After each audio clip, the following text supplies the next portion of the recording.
প্রশাসনে এরা দুই দলই ভাগাভাগি করে না, আরও অনেকেই ভাগাভাগিতে সচেষ্ট ছিলেন, সচেষ্ট আছেন, এবং কিছু ভাগ যে অন্যরা পাননি তা নয়। কারো পছন্দ হলো না, কোনো চেয়ারে বসেছেন, তাকে স্বৈরাচারের দোসর হিসাবে সরিয়ে দেওয়া হলো, কিন্তু কাকে বসালেন?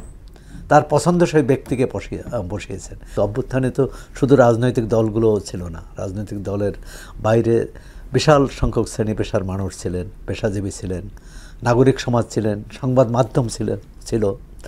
সুতরাং তাদের মতামত, এই সরকার গঠনে তাদের কিন্তু মতামতকে আমলে নেওয়া হয়েছে বলে মনে হয়। একজন উপদেষ্টা আপনি বললেন যে ভবিষ্যতে যাতে বিতর্ক না হতে পারে তিনি একটা অধ্যাদেশ জারি করার কথা বলছেন, আইন জারির কথা বলছেন, যাতে তারা পরবর্তীকালে লাভজনক কোনো পদে না যেতে পারে। এখন লাভজনক পদে না গেলেই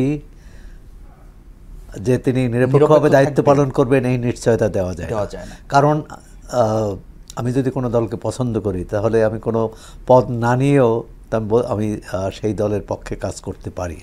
তবে উপদেষ্টা তো শপথ নিয়ে দায়িত্ব গ্রহণ করেছেন, এবং সেখানে কিন্তু রাগ অনুরাগের কোনো সুযোগ নেই, রাগ বিরাগের কোনো সুযোগ নেই। এটা গেল উপদেষ্টাদের দিক, কিন্তু কিছুদিন আগে উপদেষ্টাদের মধ্য থেকেও যদি বলি, এক তথ্য উপদেষ্টা সরাসরি অভিযোগ করেছিলেন যে জামাত এবং বিএনপির কথা উল্লেখ করেই তিনি বলেছিলেন যে এরা দুই দল প্রশাসন ভাগাভাগি করে নিয়ে গেছে। প্রশাসন এরা দুই দল, এই জায়গাটায় প্রশাসন এরা দুই দলই ভাগাভাগি করে না, আরও অনেকেই ভাগাভাগিতে সচেষ্ট ছিলেন, সচেষ্ট আছেন, এবং কিছু ভাগ যে অন্যরা পাননি তা নয়।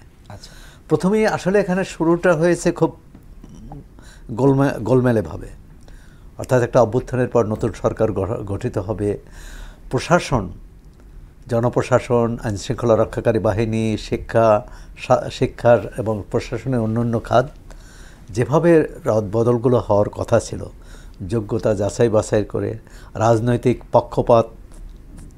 পক্ষপাত না থাকা বা থাকা বিষয়টি যাচাই করে পরীক্ষা করে করা উচিত ছিল।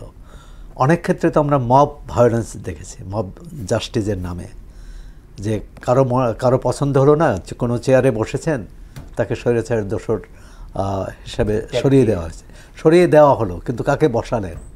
তার পছন্দসই ব্যক্তিকে বসিয়েছেন।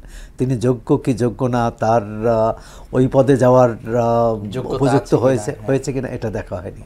তো সুতরাং গোলমালটা শুরু হয়েছে এই সরকারের সূচনা থেকেই।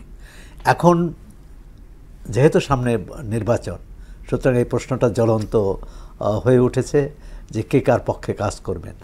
সব রাজনৈতিক দল প্রতিযোগী, এবং তারাই তো এই সরকারকে এনেছে তাদের দাবি অনুযায়ী, যে এই সরকার অভ্যুত্থানের সরকার, কিন্তু অভ্যুত্থানে তো শুধু রাজনৈতিক দলগুলো ছিল না, রাজনৈতিক দলের বাইরে বিশাল সংখ্যক শ্রেণী পেশার মানুষ ছিলেন, পেশাজীবী ছিলেন, নাগরিক সমাজ ছিলেন, সংবাদ মাধ্যম ছিল।